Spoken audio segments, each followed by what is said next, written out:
ত্রিপুরা উপজাতি স্বশাসিত জেলা পরিষদ নির্বাচনকে সামনে রেখে মুখ্যমন্ত্রী ডাক্তার মানিক সাহাকে প্রচারের প্রধান মুখ করে মাঠে নেমেছে ভারতীয় জনতা পার্টি।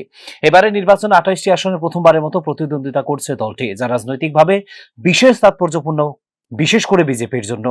গত প্রায় কয়েক মাস ধরে জনজাতি অধ্যুষিত বিভিন্ন এলাকায় জনসভা ও প্রচার কর্মসূচিতে অংশ নিয়েছেন মুখ্যমন্ত্রী ডাক্তার মানিক সাহা। উন্নয়নমূলক কাজ, কেন্দ্র ও রাজ্য সরকারের যৌথ উদ্যোগ এবং অবকাঠামোগত অগ্রগতিকে সামনে রেখে জনজাতি ভোটারদের কাছে সমর্থন চেয়েছেন তিনি। কিভাবে তাড়াতে হয় আমি জানি এবং সেটা আমরা করব। অলরেডি সব প্রোগ্রাম হয়ে গেছে বন্ধুগণ।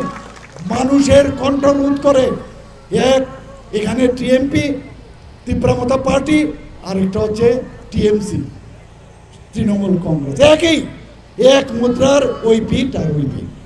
আমরা ভালোভাবে থাকতে চাই, আমরা সবার উন্নয়ন চাই, আমরা সবার মুখে হাসি ফুটাতে চাই।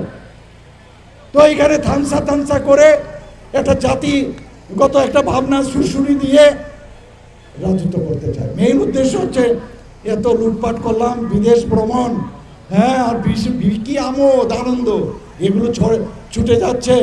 এখন তো ধরে নিয়েছে এবং ভেবেছিল, আমাদের কার্যকর্তারও বিমর্ষ হয়েছিল, মানুষও বিমর্ষ হয়েছিল যে লাভ কি হবে এ বিজেপিকে ভোট দিয়ে। কারণ ওনারা তো এই মথা নামক এই যে মারপিট পার্টি, তাদের সাথে অ্যালায়েন্স করবে।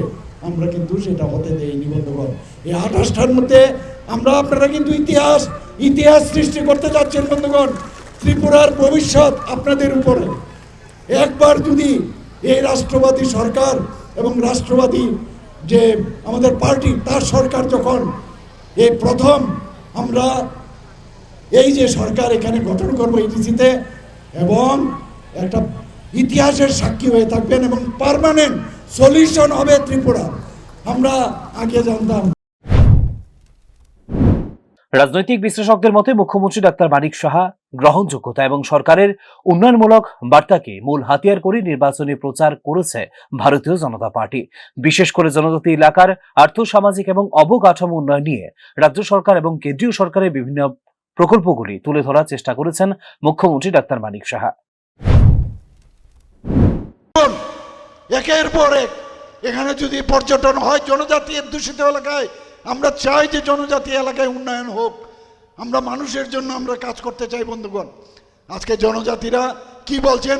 মুখ্যমন্ত্রী জনজাতিদের বিরুদ্ধে। আরে এডিসি নিয়ে কথা বলছেন নগর পঞ্চায়েতের জায়গা নাকি আমরা এডিসির এলাকা নিয়ে নিচ্ছি। আমি বলছি, আমি যতদিন আছি, আমি কেন, যে কেউ থাকুক, এডিসির কোনো 1 ইঞ্চি জায়গা কেউ নিতে পারবে না। কার গলার মধ্যে কটা মাথা যে এডিসির জায়গা অন্য জায়গায় নিয়ে যাবে? খুব লম্ফজম্প করে গিয়েছিল বিশ্রামগঞ্জে, গিয়ে যখন অফিসার বুঝালো, তারপরে চুপ করে সেখান থেকে চলে গেছে। অমরপুরের কথা বলছে। এভাবে ভুল বুঝানোর কারিগর ওরা। আর মোথাকে তো আপনারা সবাই জানেন, ওনারা কি বলছেন? মহারাজা বীর বিক্রম কিশোর মাণিক্য বাহাদুরকে খুব সম্মান করে। আরে মহারাজা বীর বিক্রম 2021-এ ইলেকশন যখন হলো, পোস্ট ইলেকশন ভায়োলেন্স যে কমিউনিস্টদেরকে থেকে ওরা শিখেছে। আমরা নিজেরা গেছি বিভিন্ন জায়গায়, সিপাহীজলা এবং অন্যান্য জায়গায় আমি নিজে গেছি। আপনারা নিশ্চয়ই ভিডিওতে দেখেছেন, ভাইরাল হয়েছে। মহারাজা বীর বিক্রম কিশোর মাণিক্য বাহাদুর আমাদের আমাদের যে কার্যালয় ছিল সেখানে ভেঙে মহারাজা বীর বিক্রম কিশোরের ফটোগুলো মাটিতে ভুলন্টিত হয়েছিল। সেখান থেকে আমি তুলে যথাস্থানে আমি রেখেছি বন্ধুগণ। তাহলে এই লোকগুলো কারা? মোতার কারা? তবে এবারের নির্বাচনে বিজেপির সামনে চ্যালেঞ্জও কম নয়। জনজাতি রাজনীতিতে প্রভাবশালী ত্রিপুরা মথা তাদের নিজস্ব ইস্যু নিয়ে রয়েছে মাঠে। পাশাপাশি সংগঠনগত শক্তির উপর ভর করে লড়াই করছে সিপিআইএমও। ভোটের আর মাত্র একদিন বাকি থাকায় শেষ মুহূর্তে এখন মূল ফ্যাক্টর হয়ে উঠেছে ভোটারদের মনোভাবই।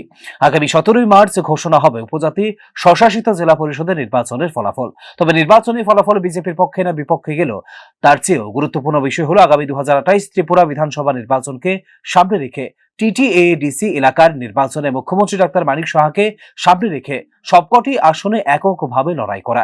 2028 ত্রিপুরা বিধানসভা নির্বাচনের আগে টিটিএডিসির এই নির্বাচনকে ভারতীয় জনতা পার্টির জন্য অনেকটা ড্রেস রিহার্সাল বলেই মনে করছেন রাজনৈতিক বিশ্লেষকরা। Bureau report, news now.